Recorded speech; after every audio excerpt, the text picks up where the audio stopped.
Ya, listo, chicos.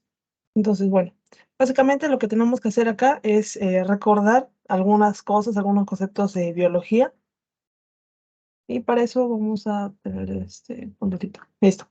Entonces, como les decía, en cualquiera de las otras biomoléculas que hemos estado estudiando, ¿no? Lo que tenemos que recordar es siempre identificar las definiciones, las clasificaciones, ¿ya? Para poder entender bien. Las proteínas, ¿no es cierto? Es una biomolécula orgánica, así como los lípidos, ¿no? Carbohidratos, ácidos nucleicos, ¿no? En este caso vamos a llamarlo ya proteínas cuando supere los 50 aminoácidos, ya que vendría a ser su unidad mínima. Y bueno, pues estas unidades mínimas están unidos por enlaces peptídicos. ¿Qué más? Tenemos acá las estructuras, ¿no? En este caso, estructura primaria, terciaria, secundaria, terciaria, cuaternaria, ¿no? Acá está, obviamente es la secuencia de los aminoácidos nada más, ¿ya?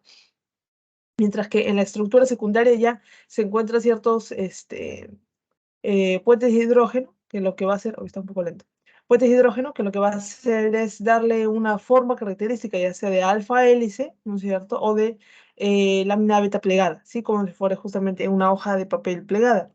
Mientras que ya la tercera, si se dan cuenta, ya no puedo hacer más zooms, pero si se dan cuenta, acá hay un alfa hélice, luego acá hay un arriba, abajo, que vendría a ser la representación de una alfa, una lámina beta plegada, ¿ya?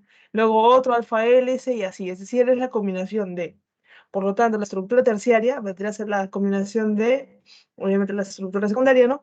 ¿Y qué es lo más importante de esto? Que básicamente, si la proteína no tiene una buena estructura terciaria, ya no va a poder ejercer su función, porque la función en esta proteína está determinada por esta estructura terciaria, ¿ya? Así que es muy importante.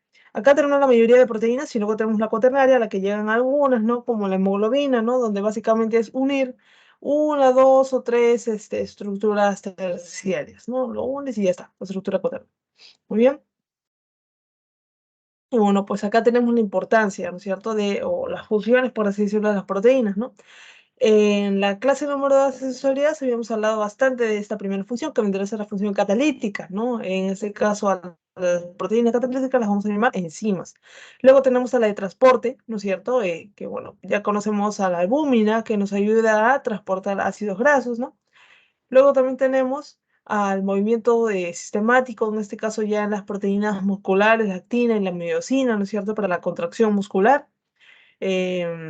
Luego tenemos la regulatoria por las hormonas, y sabemos un poco que existen hormonas esteroideas, no esteroideas, ¿no? Básicamente estas hormonas están hechas de proteínas, ¿ya? ¿Qué más? Almacenamiento, ¿no es cierto? Bueno, las hormonas proteicas. Almacenamiento, acá tenemos las proteínas pequeñas, básicamente, ¿no? Que se pueden almacenar, ¿no es cierto?, dentro de cada célula. Estructural, principalmente la de colágeno, ¿no? Y ahí nos va a servir bastante para darle cierta estructura, cierta estabilidad a lugares como podría ser la matriz extracelular, ¿no? Defensa inmune, esto ya lo han visto o lo van a ver, no queda muy claro la parte de vamos a ver, ya en el tema de inmunología, acerca de los anticuerpos, ya básicamente van a recordar que también son proteínas, ¿ya? Y luego, y también lo sacan de esta manera, ¿no? Inmunoglobulinas, la globulina, así como las globulinas de esas inmunoglobulinas, ¿no? Así como la hemoglobina, ¿no? Básicamente son, ¿qué cosas? Proteínas, ¿ya? Y control genético, ¿no es cierto? Ya vamos a ver que todo ese tipo de proteínas pueden llegar justamente a ser factores de transcripción y por lo tanto también de alguna manera ser amplificadores o silenciadores, ¿no es cierto?, de ciertas partes del ADN, ¿no? Para silenciar o amplificar la expresión de un gen. ¿Qué más? Desnaturalización. Esto también es muy importante que lo recuerde, ¿ya? Incluso hemos estado hablando de eso desde enzimas, ¿no? ¿Cómo se desnaturaliza una proteína, ¿no es cierto? O primero, ¿qué es? La desnaturalización vendría a ser la ruptura de la estructura terciaria. ¿Qué significa esto?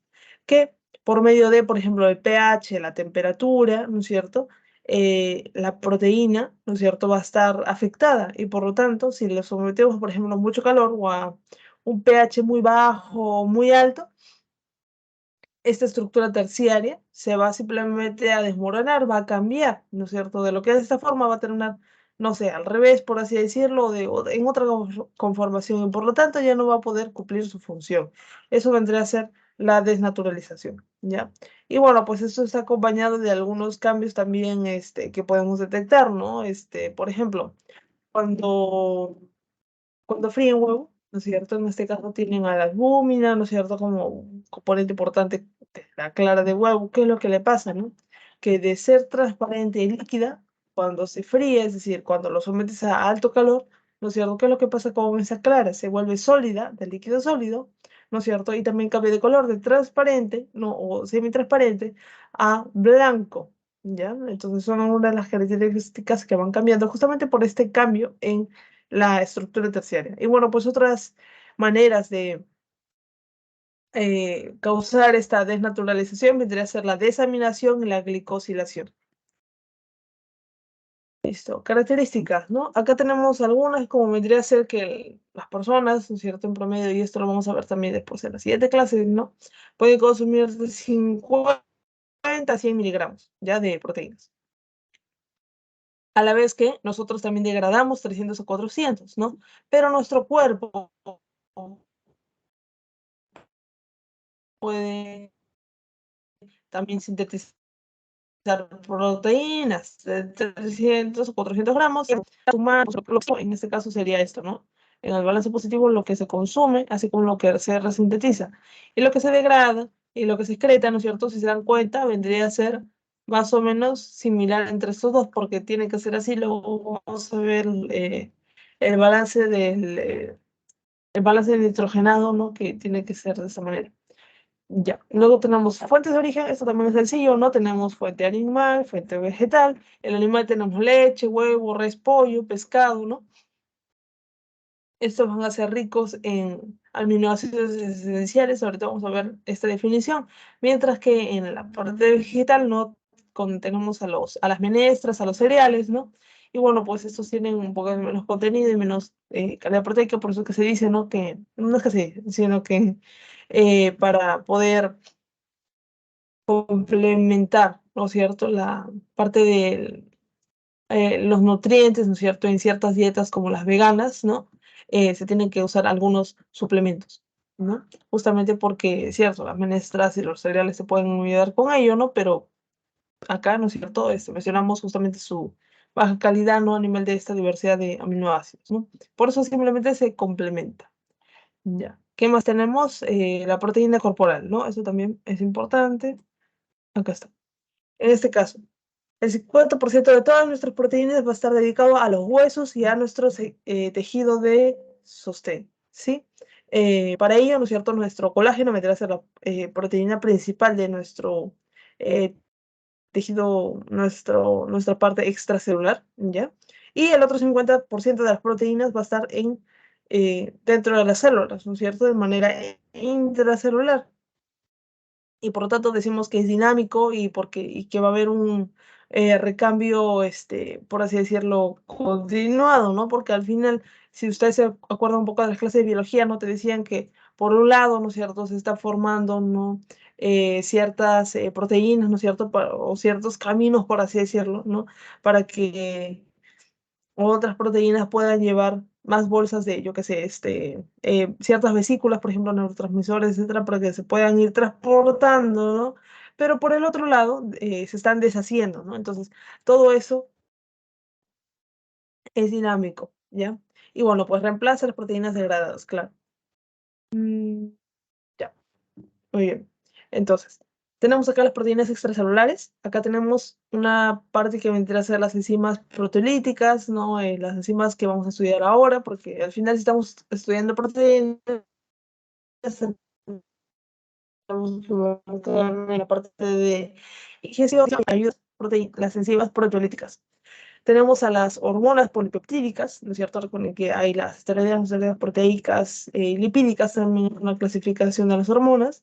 Y luego tenemos también a los anticuerpos. La cuestión es que estas proteínas van a tener un tiempo de vida medio corto, ¿ya? Mientras que las proteínas estructurales, ¿no? Ustedes dirán, ¿deberán vivir más tiempo o menos tiempo? La cosa es que van a vivir mucho más tiempo, ¿ya? Tales como el colágeno, porque al final son proteínas estructurales y lo que queremos justamente es que sirvan, ¿no? En la parte de construcción, de estabilidad, ¿no? De soporte de las células, ¿no? De ciertas partes de ellas, ¿no? Entonces es necesario que se mantengan. Mientras que las que tienen tiempo de vida mucho más corto vendrán a ser las enzimas claves de las vías metabólicas, tales como las enzimas alostéricas, las enzimas reguladoras, ¿no es cierto?, de vías metabólicas. ¿Por qué? Porque al final estas enzimas tienen una dirección, por así decirlo, ¿no? Ellas cuando están activas, no van a hacer todo lo posible por hacer que la vía metabólica que están regulando esté a la alza o esté a la baja, ¿no? Entonces, cómo cambian, ¿no? En este caso, cómo actúan mediante ciertos estímulos, es decir, mediante estimuladores o activadores, inhibidores alostéricos, ¿no es cierto? Y le llegan a esta proteína, ¿no es cierto? Y ella dice, ok, todo esto va a ir al alza o a la baja, ¿no? De repente hablamos de la glucólisis, de la gluconeogénesis, etc. Entonces, eh, estas enzimas, ¿no es cierto?, no pueden vivir tanto tiempo, porque al final puede que ya en unos minutos, segundos, no, en algún tiempo, ¿no?, que le haya demorado esa vía metabólica, ¿no?, ya se haya solucionado el problema y ya no se requiera seguir destruyendo el glucógeno, seguir haciendo que se produzca el glucógeno, etcétera. Entonces, tiene que haber nuevos estímulos que puedan activar, desactivar estas enzimas y por lo tanto van a vivir poco tiempo. Ya, acá también es muy importante todo esto porque acá estamos viendo como tal a los aminoácidos, ¿no? En este caso, antes tenemos que repasar esta parte que es un poco de biología, un poco de química, ¿no? Que nuestros aminoácidos, ¿no? Vendrían a ser los AA, ¿no es cierto? Vendría a ser la unidad mínima de las proteínas. Ahora, esta unidad mínima tiene partes. En este caso tiene un grupo amino, que acá está de verde, ¿no es cierto? Grupo amino. Del otro lado tenemos al ácido carboxílico, de este lado al hidrógeno y de este lado al R. Es decir, que siempre hay 4 partes alrededor de este carbono, ¿no es cierto? Y ahí tenemos cada uno. Grupo amino, grupo carboxilo, el grupo, bueno, el hidrógeno, ya básicamente no es un grupo de hidrógeno, y luego la cadena R o la cadena lateral o radical, ¿no? Básicamente, los aminoácidos van a conservar todos estos 3 componentes, excepto este, porque este va a cambiar. Y eso es lo que va a hacer diferente a cada aminoácido. Si se dan cuenta, ¿no? Acá ven toda esa diferencia, ¿no es cierto? Que puede justamente, por la que podemos distinguir a todos los aminoácidos, ¿ya? Todo eso lo diferencia. ¿Qué cosa? La cadena R, ¿ya? Ahora, ahí están clasificados también en otra sección, porque podemos clasificarlos igual de distintas maneras, como los no polares, los polares y neutros, los ácidos, los básicos, ¿no? Incluso de más maneras. Sin embargo, la clasificación que queremos que ustedes aprendan, por así decirlo, vendría a ser aquellos, aquella clasificación de esencial no esencial, ¿ya? Sin embargo, igual hay que mencionar esto, ¿ya? Esto también es un datito importante, que los aminoácidos, ¿no es cierto?, en forma de L, o sea, los levo, por así decirlo, eso tiene que ver con estequiometría, puede ser hacia la derecha o hacia la izquierda, ¿no? La cosa es que ellos, ¿no es cierto?, van a estar conformados en los humanos, ¿no? Mientras que en la mayoría de cosas nosotros usamos la forma D o R, ¿no? De right o derecha, de dextro, ¿no? Como en la dextrosa, por ejemplo, en los azúcares, en los aminoácidos no. En los aminoácidos, lo normal para nuestro cuerpo es, a ver, acá. Acá pensé que estaba ya a ver.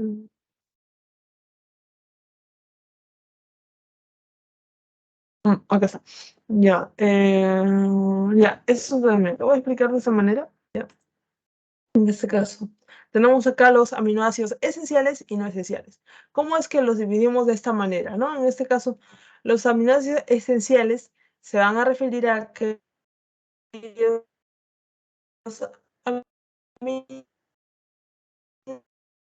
aminoácidos necesitamos consumir, los necesitamos compensar, etcétera. Por lo tanto, los queremos obtener de la dieta, ya sea de origen animal o vegetal, ¿ya? Mientras que los no esenciales significan no esenciales no porque no sean importantes, también son importantes, como glutamato, la glicina, etcétera. Todo eso es importante. Solo que nosotros sí los podemos producir, así que no es tan urgente. Los que son súper urgentes, los que son esenciales, por así decirlo, de tomarlos, ¿no? Cada vez que pasen por nuestro tracto digestivo, ¿no? Cuando los consumimos a través de la dieta, eso, son estos aminoácidos esenciales, ¿ya? Está la leucina, lisina, fenilalanina, isoleucina, treonina, triptófano, metionina, valina, arginina y histidina. Ya de repente se lo pueden aprender solo un grupo y luego el resto ya queda como más esenciales, ¿no? Y listo. Y bueno, pues practicando, ¿ya? Los nombres de cada uno se les va a hacer mucho más fácil identificar su abreviatura. Ya leucina, ¿no? Hay algunos similares, ¿no? Fenilalanina, y así, ¿no? Sin embargo, igual, es bueno que puedan practicar un poco para que, yo que sé, en algún pasillito, ¿no? En algún examen, ¿no? De repente cualquier lectura de artículos que les hayan dejado de bioquímica, ¿no? Y les muestren esto para no escribir siempre el nombre completo de los aminoácidos, no puedan entenderlo mejor. Entonces continuamos donde nos habíamos quedado, que era por aquí, en la digestión de las proteínas. En este caso, nosotros podemos digerirlo ya en el estómago, quien nos va a ayudar ahí, el ácido gástrico, ¿no es cierto? Nos va a ayudar justamente porque el bajo pH que tiene nos va a ayudar con el proceso de la desnaturalización de las proteínas, ¿no? Pero también tenemos a la pepsina que nos va a ayudar a escindir, ¿no es cierto? A cortar ciertos enlaces. Muy bien, a nivel del duodeno, ¿no es cierto? Ya no nos va a ayudar el ácido gástrico ni la pepsina, eso recuerden, pepsina es del estómago. En el duodeno, lo que nos van a ayudar van a ser muchas más proteasas pancreáticas, así como intestinales, que van a hacer que aumente la escisión. ¿No? Escisión, acuérdense que es como si fuera un corte, ¿ya? Entonces van a estar cortando y cortando todos los enlaces de las proteínas. Entonces, luego que ya lo tenemos así chiquito, ¿no? En formato de aminoácido, eso sí va a poder pasar al enterocito, se va a poder absorber. Y bueno, pues hay ciertas proteínas, ¿no? Que los van a ayudar justamente al momento de la absorción, ¿no? Luego tenemos que estos aminoácidos, cuando pasan a la sangre, pasan a donde a la vena porta, ¿no? Las venas mesentérica, y llegan al hierro, ¿no? Y de ahí ya básicamente estamos hablando de vena porta, esplénica, mesentérica. ¿No? Entonces, básicamente eso esas venas están recogiendo, ¿no es cierto?, toda la sangre del intestino, ¿no? Llegan, llegan por acá, por la vena porta, y al final, después del hígado, ¿qué es lo que pasa? ¿No es cierto? Va como vena cava, ¿no? Bueno, o sea, también se une a la vena cava, ¿no es cierto? Inferior, llega al corazón, ¿no? Y al final significa y a través de la aorta. Entonces, de ahí ya vemos cómo es que puede llegar hacia todo nuestro organismo, ¿no? Pero primero, obviamente, pasa por la vena porta y el hígado. Luego tenemos a las proteasas. Proteasa, ¿no es cierto? Asa es una enzima, ¿no es cierto? Proteasa, falta proteína. La cosa es que va a romper, hidrolizar, ¿ya? Justamente estas proteínas, ¿no? Es como una enzima, que es una proteína encargada de romper otras proteínas, ya básicamente.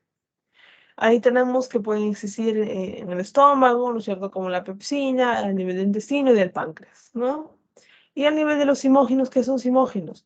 Van a ser eh, proteínas, proteasas en preventa, por así decirlo, que aún no logran ser proteasas, ¿no? Que aún no están activas, ¿no es cierto? Requiere ciertos estímulos para que se pueda convertir en una proteína, en una enzima activa, ¿ya? Y eso lo vamos a ver por acá. Bueno, esta es una tableta también de ambos que yo les dejo para que puedan leerla más y puedan organizarse, pero acá lo que sí me gusta de esto es que te las divide, ¿no? En endopeptidasas y en exopeptidasas, y de ahí ya tienes la clasificación de cada una, ¿no? Incluso acá tienes la localización, ¿no? Que en algunos es sencillo, ¿no? Sí, en el estómago, ¿no? Pero hay algunas otras en donde también nos puede ayudar, ¿no? Ya, incluso te da el producto. Entonces vamos a volver ahí un momento. Acá está lo que les quería mencionar. Al final, tenemos ciertas enzimas digestivas. Acá te dice, ¿no es cierto?, que esta pepsina va a cortar estos enlaces entre fenilalanina y tripsina, ¿no es cierto? Tirosina, digo, fenilalanina, etcétera, ¿no es cierto? Lo mismo con la tripsina, ¿no? Rompe estos enlaces, ¿no? Quimiotripsina igual, ¿no? Lo interesante es esto, ¿no? En este caso tenemos a nuestra carboxipeptidasa de tipo A y de tipo B. El tipo A va a ser, va a atacar a estos aminoácidos aromáticos. ¿Ya? ¿Qué significa aromático? Que tienen uno de estos, estas partes cíclicas, por así decirlo, estos anillos cíclicos. Eso lo vemos por acá, ¿no? Ahí está la fenilalanina, ¿no es cierto? El triptófano, y luego también tenemos a los básicos, ¿no? Que básicamente son la lisina y la arginina, ¿no? Y bueno, pues ahí los van a cortar. Tenemos también a la dipeptidasa, tripeptidasa, que van a hidrolizar, ¿qué cosa? Si son esas que van a hidrolizar los dipeptidos y los tripéptidos, ¿no? Ahora, con respecto a las endoproteasas y exoproteasas, esto también me interesa bastante que se lo aprendan, porque la diferencia es simple. Las proteasas van a romper enlaces dentro de la cadena, ¿no es cierto?, de aminoácidos. En este caso acá está, esto es dentro. Mientras que las exoproteasas van a romper los enlaces que están por acá, ¿no es cierto?, que tienen que ver con los aminoácidos finales, los que están en los extremos. Entonces, si atacan a este nivel, son exopeptidasas. Si atacan dentro, son endopeptidasas, ¿no? Y ahí tienen algunos ejemplos, ¿no? Sin embargo, como ya conocen esto, ahora van a poder entender mejor esta tablita, ¿no es cierto? Ahí están las endopeptidasas y exopeptidasas, ¿no? Carboxipeptidasas, aminopeptidasas, dipeptidasas son exo. Las demás son endo: pepsina, tripsina, quimotripsina y elastasa pancreática. Ya. Eso también es importante que recuerden, ¿no? Un poco de esto lo hemos visto ya incluso desde carbohidratos, que vendrán a ser las hormonas gastrointestinales, que nos van a ayudar con la regulación. En este caso tenemos a la gastrina, que nos ayuda con la secreción de pepsina en el estómago, ¿no? Vamos a hablar ahora de la pepsina. La colecitoquinina o la CCK, ¿qué es lo que nos va a ayudar? A hacer que la vesícula se contraiga, ¿no es cierto? También va a hacer que se elimine el jugo pancreático, pero lleno de ¿qué? De enzimas. Mientras que la secretina también va a ayudar a que el páncreas drene, por así decirlo. ¿Pero qué va a drenar? Agua y bicarbonato. ¿Esto con el fin de qué? De alcalinizar, de aumentar un poco más el pH para que no solo no se pueda dañar la mucosa intestinal, sino que también las enzimas pancreáticas, intestinales puedan trabajar en un óptimo rango de pH, ¿ya? Y la colecistoquinina, no se olviden, drena básicamente estimula que salgan las enzimas pancreáticas, mientras que el otro, secretina, el agua y el bicarbonato. Muy bien. Ya. Entonces, después de que sucede todo esto, ¿no es cierto? Primero recuerden que a nivel del estómago está la pepsina, ella inicia, hidroliza de manera parcial a las proteínas, y luego a nivel del intestino, del duodeno, ¿no es cierto?, llegan o se encuentran más bien las enzimas pancreáticas y intestinales, y ellas ya se encargan, por así decirlo, en llevarlo a los productos finales, tanto dipéptidos como aminoácidos, para que de esta manera puedan absorberse en los enterocitos. Acá está. Esta es una tableta que también es importante. Acá tenemos otras hormonas del tracto gastrointestinal. Esto lo van a ver mucho más a fondo cada una, incluso dónde se localiza, etcétera, en fisiología, ¿ya? Sin embargo, acá hay algunas cosas que ya podemos ir recordando, ¿no? La gastrina es una hormona que nos va a ayudar a secretar pepsina, ¿ya? No se olviden, pepsina. La colecistoquina, ¿ya? Ok. Luego tenemos la secretina con el agua y el bicarbonato, y estos son nuevos, ¿no es cierto? Tenemos al BIP o al polipéptido intestinal resortivo, que nos va a ayudar a secretar también bicarbonato pancreático, inhibe la secreción de ácido clorhídrico, es decir, parte del jugo gástrico, ¿no es cierto? ¿Quién? El GIP, ya, polipéptido inhibidor gástrico. El polipéptido pancreático inhibía la secreción tanto de enzimas como de bicarbonato, ataca a los dos, dice que atacaría a la secretina o la colecistoquinina, es decir, que trabaja de manera opuesta. Y el polipeptídeo Y, ¿no es cierto? Digo, va a inhibir, ¿no es cierto?, tanto las secreciones gástricas en general como las pancreáticas, inhibe totalmente. Tenemos acá los simógenos, ¿no? Que les había dicho que era una parte antes de que se vuelvan activos. Acá tenemos al ejemplo del pepsinógeno, ¿no es cierto? Y luego cuando entra en contacto, ¿no es cierto?, ¿con qué? Con el ácido clorhídrico, o sea, sale, ¿no es cierto?, de estas células gástricas, tiene contacto con el ácido clorhídrico, ahí es donde se activa.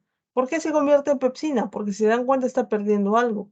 Y eso se explica o se mira mejor aquí. Tenemos a nuestro pepsinógeno que tiene una secuencia, ¿no es cierto?, que está por aquí, pero está tapando justo al sitio activo del pepsinógeno, ¿no es cierto? Por lo tanto está inactivo. No puede trabajar, puede chocarse con cualquier proteína, pero no va a poderle hacer nada porque no es activo. Entonces, ¿qué es lo que va a pasar? El bajo pH, ¿no es cierto? Es decir, el que sea un medio tan ácido, la cavidad gástrica, ¿no es cierto? Por medio de todos estos hidrogeniones va a hacer que cambie de alguna manera también su estructura terciaria y se vaya a mover un poco esta parte. Y justamente está liberando, ¿no es cierto? Descubriendo este sitio activo. Esto se va a romper y bueno, pues ya está libre. Por lo tanto, ya se puede convertir en una pepsina, ¿ya? Ahora, ya conocemos cómo es, ya está, del estómago, ¿no es cierto? El pepsinógeno a pepsina. Pero ¿qué es lo que pasa en el intestino? Acá les había dicho que acá están la mayoría de las proteasas, ¿no? En este caso, primero tiene que llegar una enterocinasa, nunca se olviden. La primera enterocinasa tiene que llegar para convertir del tripsinógeno a una tripsina. Ya tiene que pasar esto. ¿Y cómo lo hace? De similar manera. Acá más bien el hexapéptido simplemente es una parte, ¿no?, de este tripsinógeno que se tiene que volar, ¿no? Llega la enterocinasa, lo vuela y se convierte en tripsina que ya está activa. Esta tripsina, ¿no es cierto?, va a trabajar sobre el resto de las enzimas intestinales. En este caso tenemos al quimotripsinógeno, llega a la tripsina y la activa en quimotripsina. Lo mismo con la prolestasa en elastasa. Procarboxipeptidasa, carboxipeptidasa y procarboxipeptidasa B en carboxipeptidasa P, ¿ya? Entonces, la que activa la mayoría de las proteasas intestinales, ¿quién es? La tripsina. Pero para que la tripsina se active, ¿quién la tiene que activar? Antes la enterocinasa, ¿ya? Nunca se olviden esas cosas. Estos son preguntas así constantes, ¿ya? Y lo mismo, le va a servir para justamente la parte de fisiología. Muy bien, eso ya está escrito, ya. Lo único que podríamos recalcar acá sería este cuadro de resumen, en la cual vemos que las proteínas, después de ingerirlas, ¿no es cierto?, llegan a nuestro estómago y pasamos a digerirlas ya con la pepsina ya activa, ¿no? Esta pepsina va a degradar estas proteínas de forma parcial y nos va a dejar algunos polipéptidos. En el intestino, ahí van a llegar eh, la tripsina, ¿no es cierto? Quimotripsina, etcétera, y todas ellas, ¿no es cierto?, van a seguir atacando a este polipéptido, ¿no es cierto? La atacan, ¿no es cierto? Y pueden convertirse ya en dipéptidos, tripéptidos y aminoácidos, ¿no? De esta manera lograron pasar, ¿no?, al enterocito. Y dentro, acá tenemos a las dipeptidasas y tripeptidasas, ¿no es cierto?, que nos pueden ayudar a culminar este proceso de degradación y convertirlos en aminoácidos. Esto es un poco de lo anterior, ¿no? Básicamente acá vemos cómo es que logran pasar, ¿no es cierto?, estos tripeptidasas, aminoácidos, ¿no?, por ciertos canales, ¿no? Hay neutros, básicos, ácidos, ¿no? Y bueno, pues acá lo importante recalcar es que en los adultos, ¿no es cierto?, va a pasar por esto, pero en los neonatos, ¿no es cierto?, ¿qué es lo que va a pasar? Van a lograr incluso pasar los dipéptidos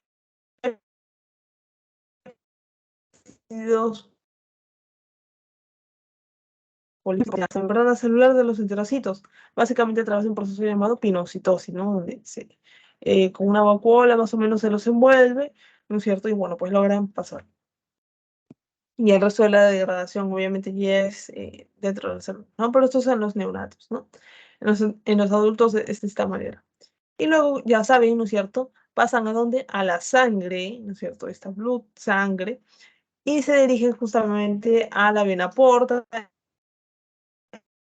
y hígado para finalmente llegar a todos los tejidos. Claro que no es que haya un transportador único para todos los aminoácidos, ¿no? Según las características de estos, no va a poder pasar por algún sistema A, el sistema E, etcétera, que van a ser pasar al espartato, ¿no? A la glutamina, etcétera, ¿ya? Entonces, eso por ahí también sería bueno que lo puedan recordar, ya estos sistemas. Ya. Acá también, esta vendría a ser ya la aplicación médica, en la cual vemos, ¿no es cierto?, la enfermedad de Harlow, ¿no? Básicamente, ¿qué es lo que pasa y qué es lo que le relaciono con este tema de proteínas, ¿no? Es que va a haber una alteración en el transporte de estos aminoácidos neutros, ¿no? Y en este caso, el aminoácido que se va a ver más afectado vendría a ser el triptófano, es decir, puede encontrarlo, ¿no? En sus alimentos, pero como no tiene el transporte para este aminoácido, no va a pasar al enterocito. Y si no pasa, hay como una desnutrición, por así decirlo, de una ausencia, una falta, una carencia de este, porque al fin, pagando por ahí, no todos tienen una función, y él tiene que hacer un trabajo y no llegó a hacer un trabajo porque la puerta de entrada estaba mal, por así decirlo. Entonces, van a haber algunos problemas, ¿no es cierto? Y se van a manifestar como picores, como fotosensibilidad, ¿no es cierto? Porque al final esto se utiliza mucho para sintetizar el NAT, ¿no? Entonces, es una enfermedad rara, ¿no es cierto? Va a ser autosómica, recesiva, se da por una malabsorción y excreción de triptófano, porque al final, si estamos mal absorbiendo el triptófano, no lo absorbemos, ¿no es cierto? ¿A dónde va a ir? ¿Se va a quedar estancado en nuestro intestino de por vida en la luz intestinal? No, sino que se va a excretar, por lo tanto va a haber también una excreción de triptófano. Y por lo tanto, ¿no es cierto? Lo que va a causar todos estos síntomas va a ser justamente esto, que va a haber un defecto en la conversión de triptófano o a niacinamida, ¿ya? Y bueno, pues algunos diagnósticos vendrá a ser que se va a encontrar a nivel de la orina, ¿no es cierto? Altos niveles de triptófano, ¿no? El tratamiento básicamente va a ser darle suplementos de niacina o niacinamida, ¿no? O nicotinamina en las crisis, ¿no? Y estos vendrían a ser los síntomas y signos que puede tener, ¿no? De acá ya lo habíamos hablado, ¿no? Básicamente es que los aminoácidos esenciales son aquellos que los requerimos sí o sí obtener de la dieta. No hay otra manera porque no los vamos a poder nosotros generar, ¿ya? Bueno, pues acá tenemos en general que son 20 aminoácidos y se dividen en 10, ya aminoácidos esenciales o no esenciales, aunque hay algunos que los dividen en 9, 11, ¿ya? Pero para nosotros es 10. Ya, acá. Con respecto a la biosíntesis, ¿ya? De aminoácidos no esenciales. En este caso, lo que debemos recordar vendría a ser esto, que a nivel de la glucosa, ¿no? A piruvato, ¿esto qué es? Esto es la glucólisis, básicamente, ¿no es cierto? Un resumen de la glucólisis. ¿Qué te está diciendo esto? Que el 3-fosfoglicerato se puede, por así decirlo, desviar, ¿no es cierto? A través no de un paso, sino de algunos pasos para convertirse en serina. Y la serina puede convertirse en glicina, al igual que en cisteína, ¿no? Entonces acá vemos que a nivel de y bueno, pues el piruvato también puede convertirse en alanina, ¿no? Y esto también lo hemos visto, y también pasa más bien a nivel reverso, ¿no es cierto? Si es de alanina a piruvato, esto básicamente tiene que ver con lo que vendrá a ser la gluconeogénesis, ¿no? Pero también puede ser al revés, ¿ya? Entonces, si se dan cuenta, a nivel de la glucólisis, ¿no es cierto? Estamos viendo cómo es que estamos biosintetizando unos 4 aminoácidos no esenciales. Por otro lado, tenemos acá el ciclo de Krebs, ¿no es cierto? Mira, oxalacetato, viene el acetil-CoA, citrato, F-acetilglutarato, obviamente no está completo, es solo un resumen, pero vemos cómo es que el oxalacetato se puede ir, por así decirlo, y convertirse en aspartato, en aspargina, alfa-cetoglutarato en glutamato y en glutamina, o convertirse luego en prolina y arginina, ¿no? Y acá vemos cómo están unos 6, ¿no es cierto?, aminoácidos más. Entonces, 6 y 4, 10. Ya tenemos cómo es que sí sintetizaron 10 aminoácidos no esenciales, ¿no? Y ahí están algunas de sus características. Acá tenemos a los aminoácidos esenciales, ¿no? En este caso, no los vamos a poder dar en nuestro organismo y por lo tanto son algunos procesos, metabolismos, ¿no? Que no tenemos obviamente en nuestro cuerpo. Esto se da en otros lugares, ¿no? En animales, en plantas, ¿no? Entonces, por eso es que no se confundan, por así decirlo, si es que no entienden una reacción. Esto no hemos visto, ya no lo hemos visto. Eso es en otro organismo, no en el humano. Entonces, miren, vemos cómo es que a nivel del fosfonilpiruvato, el eritrosa 4-fosfato, se forma el shiquemato y de ahí están originándose 3 aminoácidos esenciales, como el triptófano, tirosina y fenilalanina. A nivel del imidazol, acetol fosfato, ¿no? Se genera la histidina, ¿no? Y a nivel del aspartato, ¿no es cierto? Homoserina, ¿no?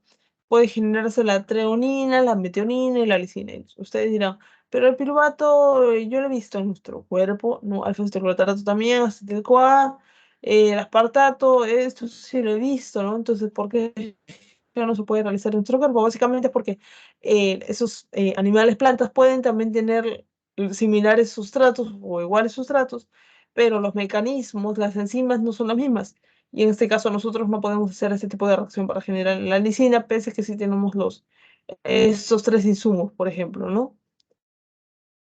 Y finalmente, a nivel de la treonina, o a partir de la treonina, se puede generar esta isoleucina, y luego del piruvato, que se convierte en alfa-cetoisovalerato, se puede convertir en valina y leucina. Y acá tenemos los otros 10, ¿ya? Aminoácidos esenciales. ¿Ya? Aquí tenemos nuestras primeras flashcards. Esto es sencillo. A ver, me dicen que me podrá ayudar. Partes de un aminoácido. ¿Cuáles son?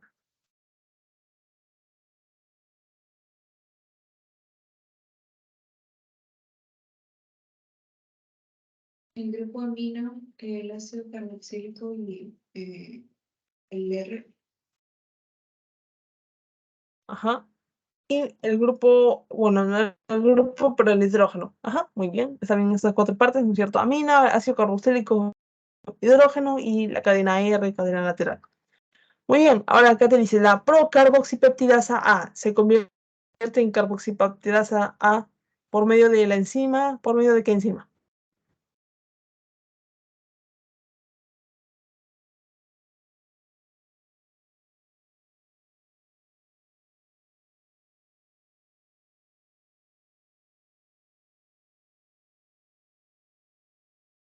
O más bien, ¿quién es que hace que la carboxipeptidasa A se active?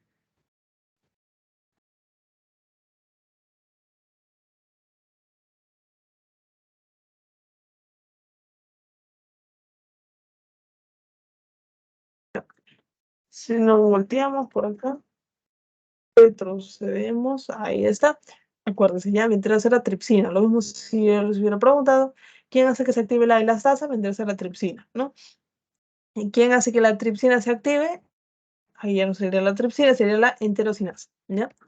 Y ahí también tenía una pregunta, ¿no? Acerca de la tirosina, me parece, a ver, acá está, ya, la alanina, ¿no? ¿Por qué les pregunto la alanina? Porque al final de todos estos, la alanina lo hemos visto en otros lugares como vendría a ser los carbohidratos, ¿no? En la parte de gluconeogénesis, ¿no? Lo vamos a ver luego también en la parte de integración metabólica, entonces es importante. Y obviamente acá en proteínas, entonces hay que recordar, ¿es un aminoácido esencial o no esencial? No esencial. Ajá, no esencial, ¿no es cierto? Incluso, si recordábamos esta parte, ¿no es cierto? Yo les había dicho que lo podemos recrear a partir del piruvato, ¿no? Y lo mismo al revés. Entonces, si lo podemos recrear nosotros a través de este proceso que sí lo tenemos, que es la glucólisis, ¿no es cierto? Entonces, es no esencial. Muy bien. Y falta la última. Hormona que inhibe la secreción de ácido clorhídrico. Esa es una nueva hormona, pero igual lo pregunto para que lo recordemos. Polipéptido inhibidor gástrico. Ajá, ¿no es cierto? Eso vendría a ser, ¿no es cierto? está. Aquí está. El GIP. ¿Ya? Y ya vamos a ir con la última parte, que vendrá a ser las reacciones de los aminoácidos, ¿ya? En este caso, tenemos que los aminoácidos van a ser transformados, ¿no? Básicamente, porque nosotros no podemos quedarnos con que, lo convertí de la hamburguesa que comí, ¿no es cierto? La menestra que comí ya de proteínas se volvió aminoácidos, no, sino que también tengo que ver el hecho de que lo voy a usar ese aminoácido, ¿no es cierto? Va a ser o bien, se va a convertir en alguna proteína, se va a convertir, o sea, en una enzima, ¿no? Se va a convertir de repente en algún represor genético, ¿no? O de repente en algo que mantenga la estructura de mi célula. Entonces va a haber un recambio, tiene que haber ciertas transformaciones, ciertas reacciones que ayuden que se convierta en algo más, ¿no? Entonces, las principales reacciones de estos aminoácidos vendrían a ser estos: la desaminación, transaminación y descarboxilación. Ya vamos a ver cada una hay una diapo para cada una, ¿no? Y básicamente hay que recordar esto, que en la degradación de estos aminoácidos, ¿no es cierto? Lo que se va a degradar primero vendría a ser el grupo amino por medio de la transaminación, ¿no? Que vendría a ser una de las reacciones. Ya. Listo. Entonces empezamos por esta, que vendrá a ser la desaminación oxidativa. ¿Qué es esto, no? Parece difícil, ¿no? Pero hay que ver primero este grafiquito que está grande. Tenemos una alanina y dice que se va a convertir en un piruvato, y luego dice que se está separando de un grupo amino, ¿no? O del amoníaco como tal. Y eso también me sirve para hacer esos repasitos de esto, ¿no? A ver, ¿dónde está acá está. Ya. Si tengo así nitrógeno, básicamente es el átomo, ¿no es cierto? Lo vamos a encontrar así en la tabla periódica. Como gas está como una molécula, ¿no es cierto? En N2, ¿no es cierto? ¿Qué más? Tenemos al grupo NH3. Bueno, no es un grupo, este sí es una molécula, ¿ya? Lo vamos a encontrar solito, es una molécula. Mientras que NH4, y esto se llama amoníaco, ¿ya? Amoníaco.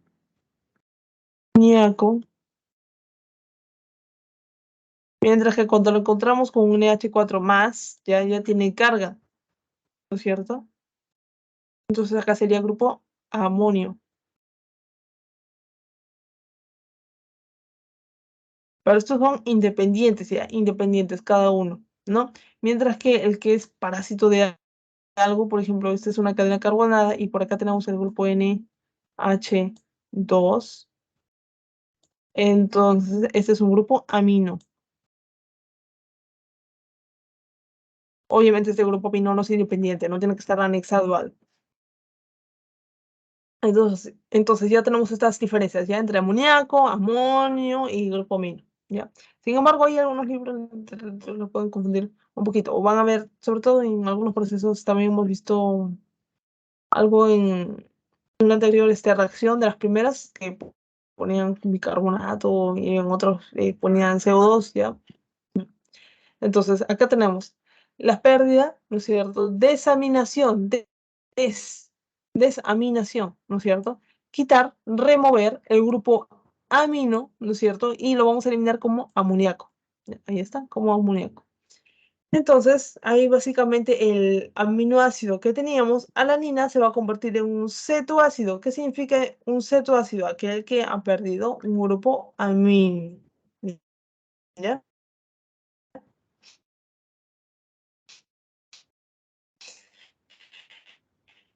Y bueno, pues en piruvato no hay. La enzima que va a vendría a ser la oxidasa, que quiere FAT, que vendría a ser luego uno de los transportadores de electrones. Este está vacío, como FAT-H2 ya está lleno, ¿no? Y bueno, pues esos serían algunas principales ejemplos, ¿no? En este tenemos la glutamato deshidrogenasa, que va a y lo convierte. Y por el grupo, ahí es lo que les dije, ¿no? A veces ponen amoníaco, luego ponen amonio, pero ya se dan cuenta que es una forma de eliminar este grupo N, ¿no es cierto? El nitrógeno. Luego acá tenemos también acá la histidina, pasa por la histidasa, ¿no? Y se convierte en ácido urocaico, ¿no? Y este grupo y así, ¿cierto? A la serina la puede afectar, a la treonina, glutamina, aspargina, para que se convierta en alfa-acetobutirato, glutamato, aspartato, etcétera, ¿no es cierto? Todos ellos sin grupo amino, al menos sin uno de los grupos amino. Luego tenemos la descarboxilación, ¿no es cierto? ¿De qué se trata? Acá tenemos, ¿no es cierto?, que el glutamato, ¿no es cierto?, va a pasar por una enzima llamada descarboxilasa y se va a convertir en un ácido gamma aminobutírico. Y tenemos por acá, miren, un CO2. ¿Qué significa esto? Estamos descarboxilando, y esto ya lo habíamos visto, es remover, hacer que pierda un grupo CO2 o un grupo carbono, básicamente, y en este caso, como no lo podemos eliminar solito el carbono, tiene que ser en forma de alguna molécula, CO2 que sea. ¿Ya? ¿Y qué te queda? Un grupo anónico. Y ahí no tenemos en forma de CO2, ¿no? Ahí la enzima es la descarboxilasa, pero la coenzima que se requiere venderse es la PAL. ¿Quién es la PAL? La piridoxalfosfato, ¿no? Y acá tenemos algunos ejemplos de esto. Bueno, obviamente también las funciones, ¿no? Que nos puede ayudar, ¿no? Reacciones alérgicas, neurotransmisor con respecto a la tiramina, ¿no? Neurotransmisor, obviamente el GABA, etcétera. Con respecto a la transaminación, eso también es importante porque es trans, ¿no? En este caso sería la parte de transferencia, ¿no?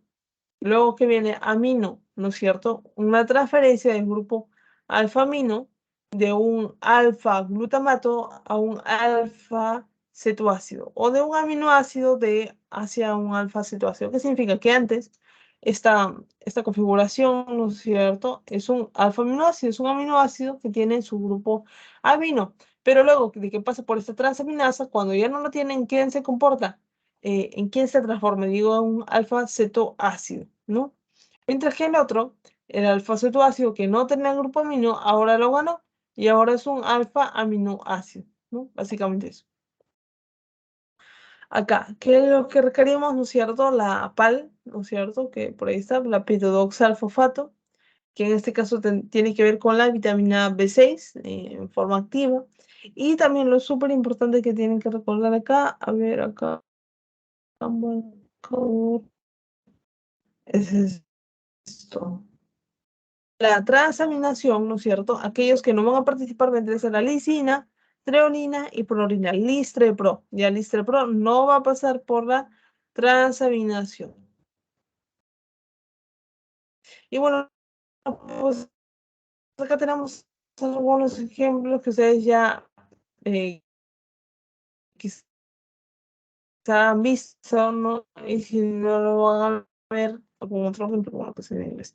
Entonces acá tenemos que la alanina aminotransferasa aquí me ayuda, ¿no es cierto? A transferir un aminoácido, ¿no es cierto? De la alanina, ¿no? La alanina luego se convierte en piruvato y se lo va a regalar al alfa-cetoglutarato que se va a convertir en glutamato, ¿no?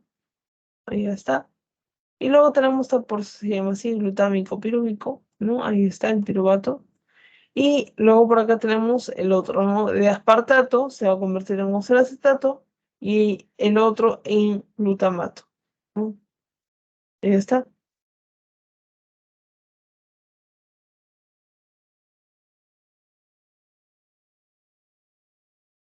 Nombre. Y alanina también acá, es de donde viene. Acá también. La enzima es la transaminasa, pero también se va a requerir el PAL, ya que en tercera está vitamina 6 activa. Ahora, con respecto al pozo de los aminoácidos, ya, voy a descartar.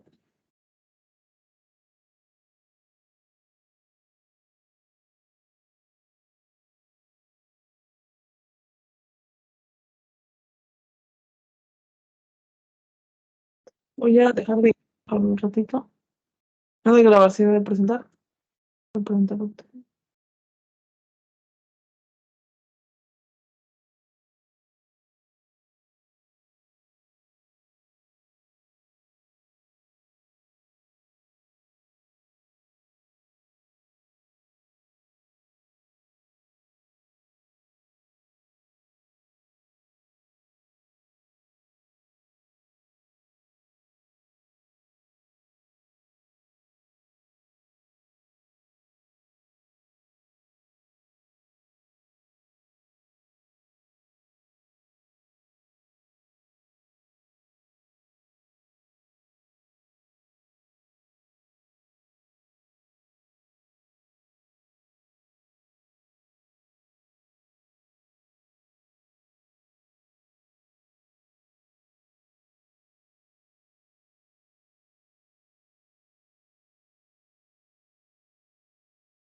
¿Listo, chicos? Entonces, continuemos con esta parte.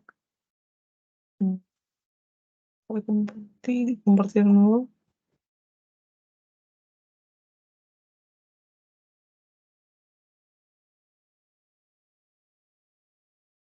Ya está. Muy bien, entonces, ahorita nos toca hablar de lo que vendría a ser el pozo de los aminoácidos. Bueno, básicamente, se trata de que cuando nosotros tenemos, ¿no?, aminoácidos que están entrando a nosotros por medio de la ingesta, pero también porque nuestras células los están produciendo, están sintetizando, ¿no? Entonces, ahí hay una producción. Luego tenemos, o mejor, a ver, voy a hacer el puntero, a ver dónde está. Ya, acá está.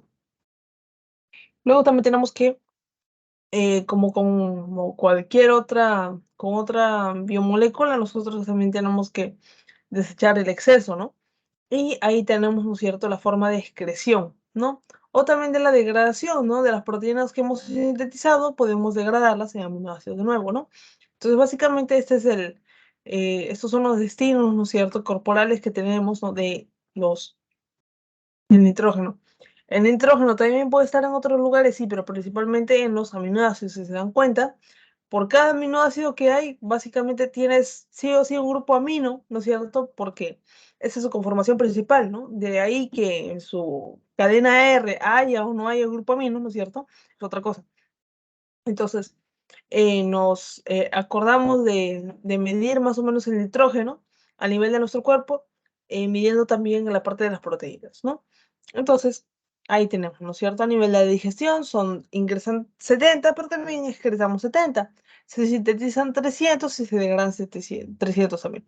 Entonces, debe haber un balance y el balance debe ser equilibrado en este caso, ¿no?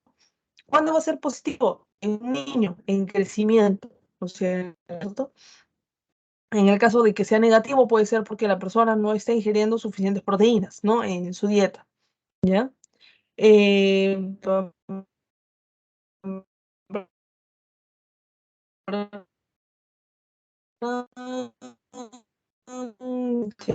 ¿Qué te diferente? Porque al final, de repente, si tenemos un total de 100 gramos, ¿no es cierto?, de aminoácidos, ¿no? El 50% va a ser de glutamato y glutamina, ¿no es cierto? Mientras que el 10% va a ser aminoácidos esenciales, pero eso también va a depender de cada célula, ¿no? Según requiera más, por ejemplo, algunas células como las nerviosas, ¿no? Las células nerviosas, ¿no?, neuronas, etcétera, que requieren justamente estos tipos de neurotransmisores, ¿no? Van a tener mayor cantidad, ¿no es cierto?, de algún porcentaje de estos aminoácidos, ¿no?, que los ayudan a generar neurotransmisores. Y esto también es importante, ¿no? En este caso, ¿qué uso le damos a estos aminoácidos?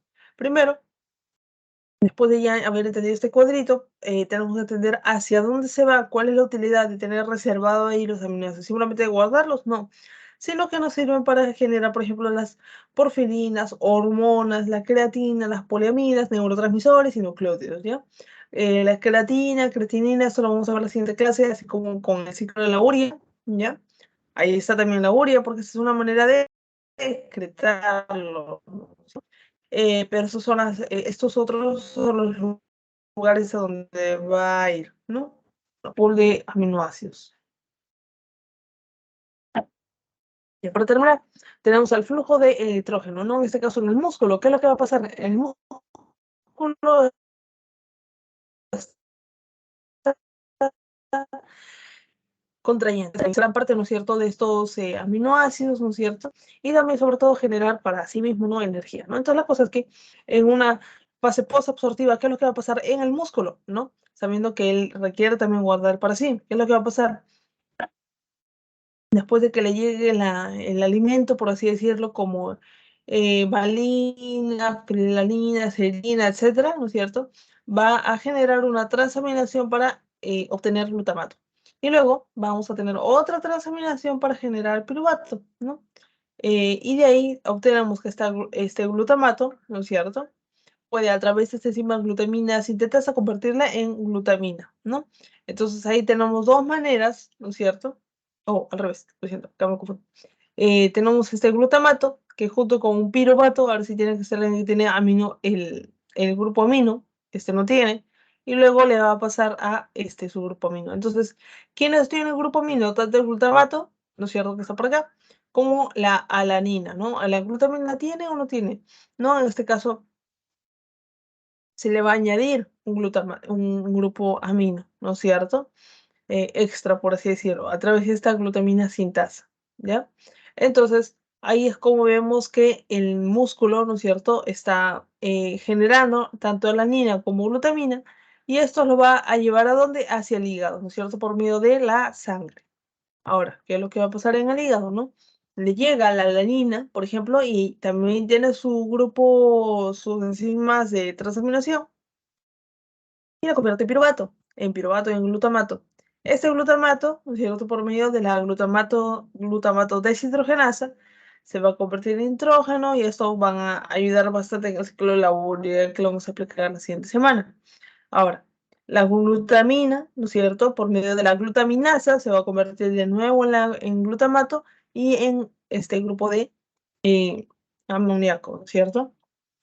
Y ahí es como nos estamos dando cuenta que al final simplemente el músculo lo que hizo fue una manera de empaquetar estos grupos amoníaco, ¿no? Y el hígado está abriendo el regalo, ¿no? Obviamente, ¿no? Esto nos sirve porque al nivel de este ciclo de la urea que se lleva en el riñón, en el hígado, etcétera, ¿no es cierto?, nos permite también controlar la degradación de estas proteínas, ¿no? Por medio de este ciclo. Ahora, en el cerebro, ¿qué es lo que va a pasar con este órgano, ¿no es cierto?, tan especial? Tenemos que le llegan los aminoácidos, ¿no es cierto?, lo puede convertir en glutamato, ¿no?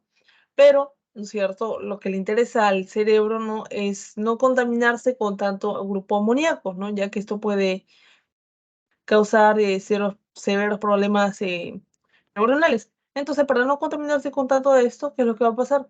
Va a utilizar la glutamina sintasa, y a través de un glutamato que llegó por ahí, entonces va a envolver, empaquetar a este grupo amoníaco y se va a convertir en glutamina, ¿no es cierto? Y es otra forma de desintoxicarse, por así decirlo, ¿no?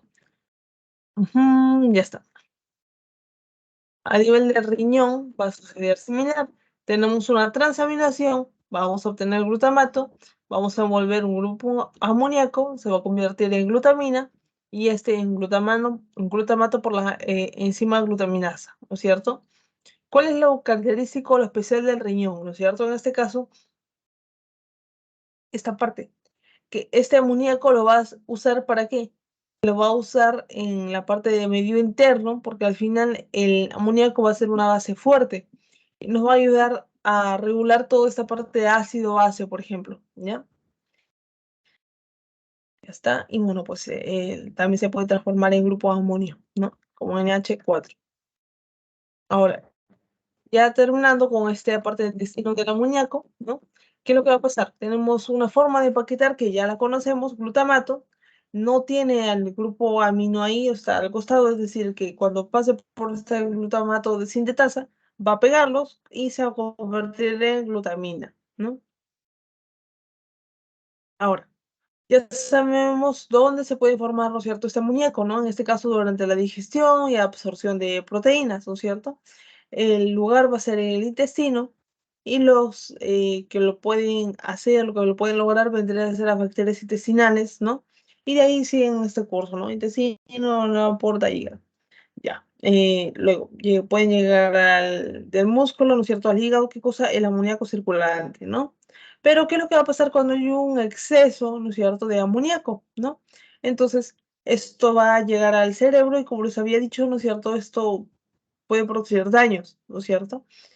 Y por lo tanto, como el cerebro no tiene tanto glutamato, ¿no?, que es su forma de empaquetar esos grupos amoníacos para que puedan simplemente eh, deshacerse de esto en forma de glutamina, ¿no es cierto?, pero que ya no esté causando problemas como grupo amoníaco, como el cerebro no va a tener suficiente glutamato porque es algo que se acaba, entonces va a usar esta otra vía, la glutamato deshidrogenasa, que está por acá.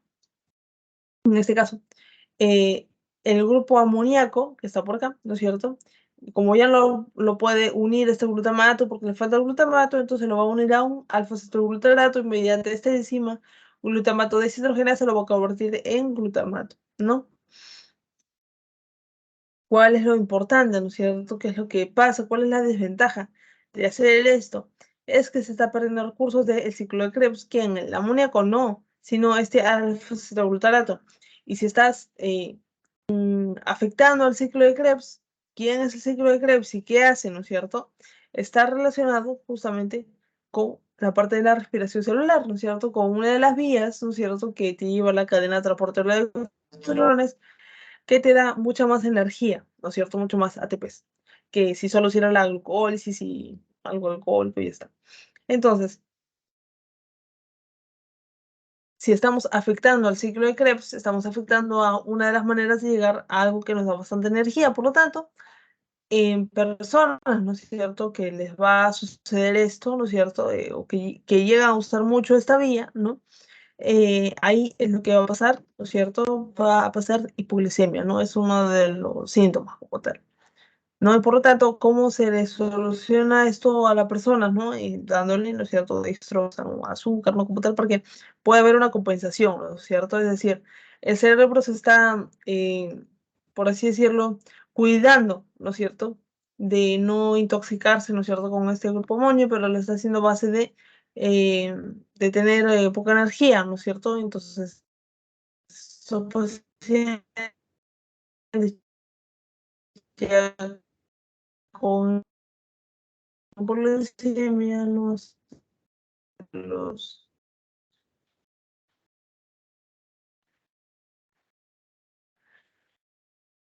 eh, no, pero una parte del cóctel está. Y va a ser esto la glutamato deshidrogenasa. ¿Y cómo sabemos hacia dónde va? ¿Hacia la derecha, izquierda, no? ¿En qué momento? Bueno, básicamente, ¿no es cierto?, para que nosotros podamos incorporar este grupo amonio, ¿no es cierto?, tenemos que ir hacia la derecha. Y hacia la derecha, ¿qué flecha está hacia la derecha? Está este, ¿no es cierto? H, ¿no es cierto? Uno pues va a ayudar a eso. Está muy lento, creo. Ya, ajá, ya llegó a esta diapositiva. Entonces, trabajamos con este NADPH, ¿no? Sin embargo, para ir de glutamato a alfa-cetoglutarato, ¿qué es lo que vamos a usar? Un NAD, ¿no es cierto? Usamos NAD y luego ya desechamos el NADH. Ahora, ¿qué es lo importante, no es cierto? ¿Cómo es que sabemos hacia dónde va a ir esto? Tenemos a los efectores para formar glutamato, es decir, para ir hacia la derecha. ¿Quiénes van a ser? El ATP, ¿no es cierto? El GTP. ¿Por qué? Porque si tú estás, por así decirlo, alto en energía, ¿no es cierto?, acabamos de comer, etcétera, hay mucho ATP que se está generando en tus células.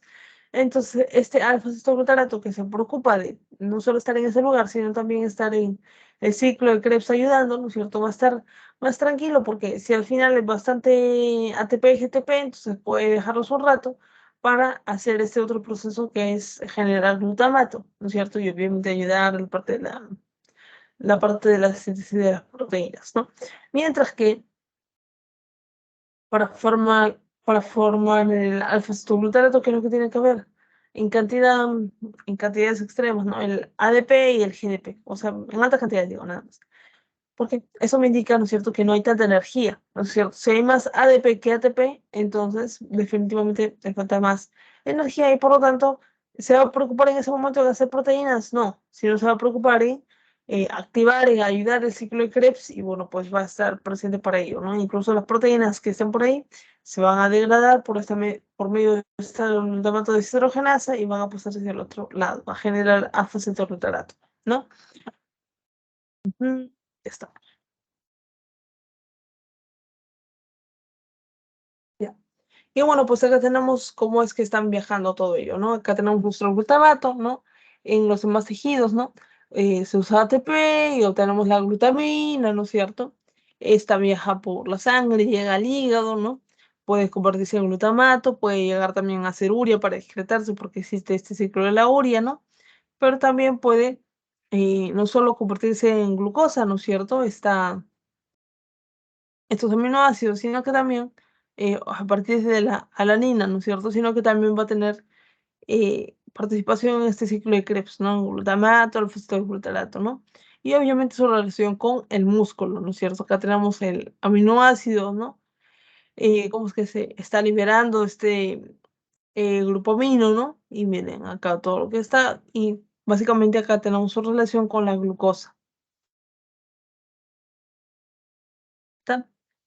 Entonces, el de los últimos flashcards que dice por acá, ¿en qué fase se hace más prominente el flujo nitrogenado del músculo?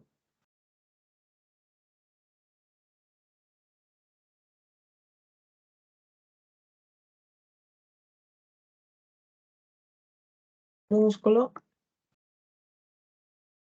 No es absortiva. Ajá, ¿no es cierto? Muy bien, postabsortivo. Muy bien, acá está.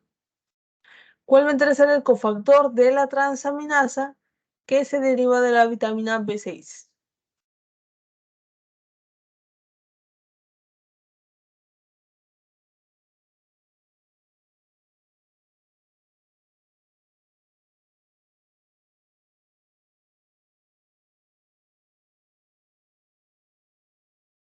Vendría a ser el piridoxal. Fosfato. Ajá, fosfato. Ajá, muy bien, lo cierto del par.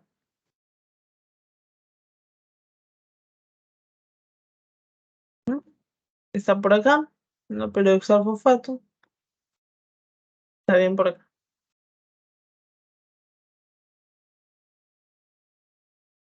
Ya. Aminoácido importante es la gluconeogénesis. Adenina. Alanina, muy bien.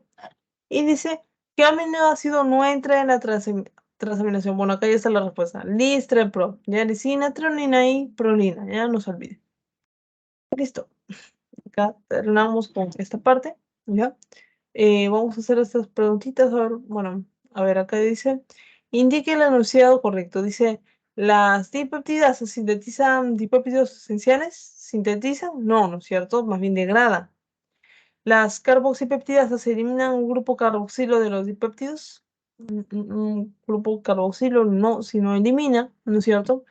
Un aminoácido en general, ¿no? Y ahí hay que ver si es de tipo A, de tipo B, ¿no? Es decir, si tiene grupo aromático o si es básico, pero eso principalmente. La gastrina, ¿no es cierto? Estimula la síntesis de ácido gástrico.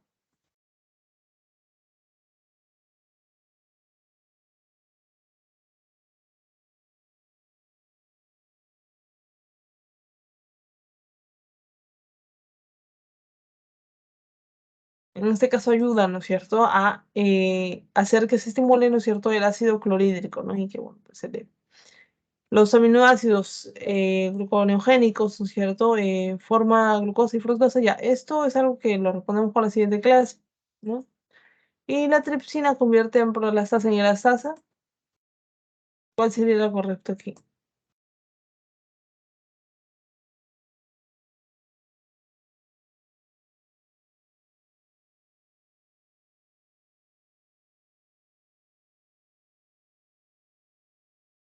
Ahí está, esta, ¿no es cierto?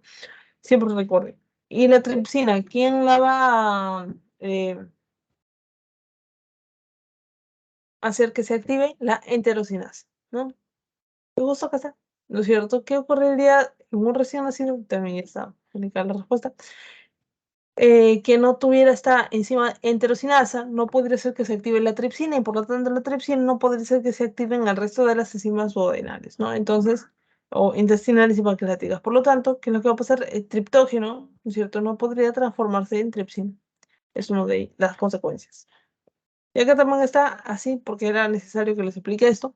En este caso, en la célula nerviosa hablamos de ya del cerebro, ¿no es cierto? Cuando utiliza el alfa-cetoglutarato para para deshacerse de los grupos amoníacos, ¿no es cierto? Entonces, ¿qué es lo que se le debe administrar al paciente? Glucosa, ¿no es cierto? Porque al final está usando mecanismos, ¿no es cierto?, que ya no van a participar en el ciclo de Krebs, por lo tanto le va a faltar energía, ¿no es cierto?, a las células, ¿no es cierto?, porque no van a estar completando la respiración celular. Y bueno, pues hay que darle glucosa al paciente. Muy bien. Entonces voy a terminar la grabación y les voy a dar su proceso.